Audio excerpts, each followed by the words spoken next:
Olá, boa tarde. Estamos de volta com notícias do Brasil e do mundo desta sexta-feira.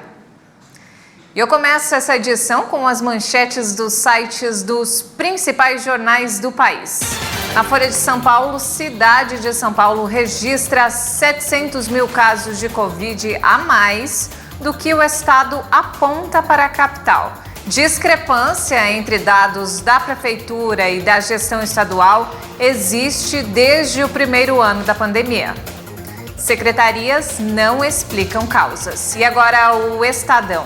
Satélite de Elon Musk são liberados pela Anatel para operar no Brasil. Pedidos da Starlink, empresa do bilionário Elon Musk, e da Swarm, são para operar satélites de órbita baixa. São as primeiras autorizações para a operação desse tipo de satélite no país. E no valor econômico, juro do rotativo do cartão de crédito sobe 3,7 pontos em dezembro, a 349,6% ao ano. Modalidade é a linha de crédito pré-aprovada no cartão e inclui também saques feitos na função crédito do meio de pagamento. E por fim, o Globo, Covid-19 com queda em novos casos. Cidade do Rio de Janeiro pode ter chegado a platô da Ômicron, diz secretário. Para especialista, contudo, fila para internações é indício de que contágio ainda não teve redução. E olha só, o desemprego no Brasil caiu pelo 8º mês consecutivo e ficou em 11,6% no trimestre setembro-novembro. Os dados oficiais foram divulgados hoje pelo IBGE. De acordo com a Agência Brasil, a queda em relação ao trimestre anterior foi de 1,6 ponto percentual e o número de pessoas sem ocupação é de 12 milhões e 400 mil. Na comparação com o mesmo período do ano anterior, a queda foi de 14,5%, 2 milhões e 100 mil a menos em busca de trabalho. O índice de desemprego é o mais baixo registrado pelo IBGE desde janeiro de 2020, antes da pandemia, que deixou mais de 620 mil mortos no país. Mas a melhora é afetada pelo rendimento dos salários dos trabalhadores, que reduziu 4,5% contra o trimestre anterior e fechou no pior nível da série histórica, iniciada em 2012. Pelo menos 38 milhões e 600 mil pessoas trabalham na informalidade, equivalente a 40,06% da força de trabalho. A inflação do aluguel subiu menos em janeiro e acumula alta de quase 17% em 12 meses. Nesse mesmo período do ano passado, o indicador apresentava aumento de mais de 25%. O índice geral de preços mercado ficou em 1,82% em janeiro, após variar 0,87% no mês anterior. Segundo a Fundação Getúlio Vargas, com o resultado, o índice acumula alta de 10,91% em 12 meses. Em janeiro de 2021, o índice havia subido 2,58% e acumulava alta de 25,71% em 12 meses. A inflação do aluguel fechou 2021 com alta de 17,78%. O IGPM, como é conhecido, serve de parâmetro para o reajuste de diversos contratos, como os de locação de imóveis. Além da variação dos preços ao consumidor, o índice também acompanha o custo de produtos primários, matérias-primas, preços no atacado e dos insumos da construção civil. Desde 2020, o índice tem subido bem acima da inflação oficial do país, medida pelo IPCA. No ano, o IGPM acumulava alta de 23,14% em 12 meses. O IBGE divulgou nesta semana que a prévia da inflação oficial do país desacelerou para 0,58% em janeiro, após registrar alta de 0,78% em dezembro, mas o IPCA acumula alta de 10,20% em 12 meses. As empresas têm até segunda-feira para solicitar a adesão ao Simples Nacional. Já a regularização pode ser realizada até 31 de março. A Receita Federal alerta que, apesar de o prazo de regularização de pendências ao Simples Nacional ter sido prorrogado até o dia 31 de março deste ano, as empresas devem formalizar a solicitação de adesão até essa segunda-feira. Segundo o Fisco, não vai haver prorrogação do prazo de adesão, já que faz parte de dispositivo previsto em lei. Assim, a empresa interessada deve fazer a opção dentro do prazo e buscar regularizar as suas pendências o quanto antes, para que possa usufruir dos benefícios do regime.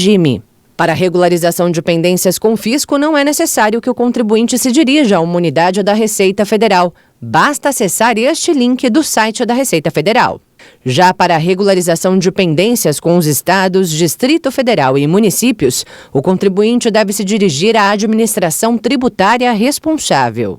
Essa é a segunda medida tomada pelo governo para compensar o veto à lei, que criaria um programa especial de renegociação para os contribuintes do Simples. No dia 11, a Procuradoria-Geral da Fazenda Nacional criou 2 programas para renegociar débitos do Simples, inscritos na dívida ativa, quando o contribuinte é negativado e passa a ser cobrado na Justiça. E nos destaques internacionais, a Argentina anunciou um novo acordo para pagamento de dívida bilionária ao FMI. A notícia foi divulgada no mesmo dia em que o país deve pagar mais de 700 milhões de dólares pelo primeiro vencimento deste ano de uma dívida de 44 bilhões. Quero anunciar-lhes que o governo da Argentina ha chegado a um acordo com o Fundo Monetário. Quero anunciar que o governo da Argentina chegou a um acordo com o Fundo Monetário Internacional. Governar é um exercício de responsabilidade. Tínhamos um problema e agora temos uma solução. O presidente não deu detalhes sobre o acordo que deve aliviar o ônus dos vencimentos da dívida concentrada neste ano e no próximo. O FMI concedeu à Argentina em 2018, durante o governo do liberal Maurício Macri, um empréstimo de 57 bilhões de dólares em meio a uma crise cambial. O país recebeu cerca de 44 bilhões, uma vez que Fernandes renunciou às parcelas pendentes quando assumiu o governo em dezembro de 2019.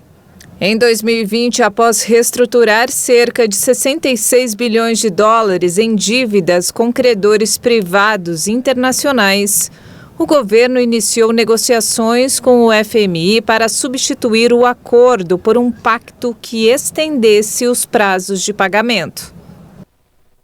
A polícia portuária grega e especialistas em vida marinha trabalham para salvar uma baleia que está ferida e encalhada ao sul de Atenas.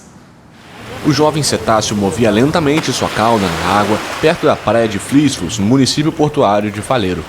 De acordo com veterinários, a espécie é bastante comum no mar Egeu e no mar Jônico, assim como na costa de Creta.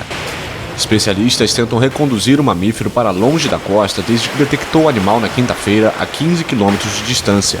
Mas a baleia acabou encalhada nesta sexta-feira e apresentava um ferimento no focinho. A polícia portuária grega diz que as hélices dos navios causam com frequência esse tipo de lesão. Semelhante aos golfinhos, a baleia bicuda de Cuvier chega a um tamanho médio com comprimento máximo de 7 metros. O cetáceo mergulha a uma profundidade entre 1.000 e 4.000 metros. E ainda falando sobre animais, Joe Biden finalmente cumpriu mais uma de suas promessas: ter um gato na Casa Branca.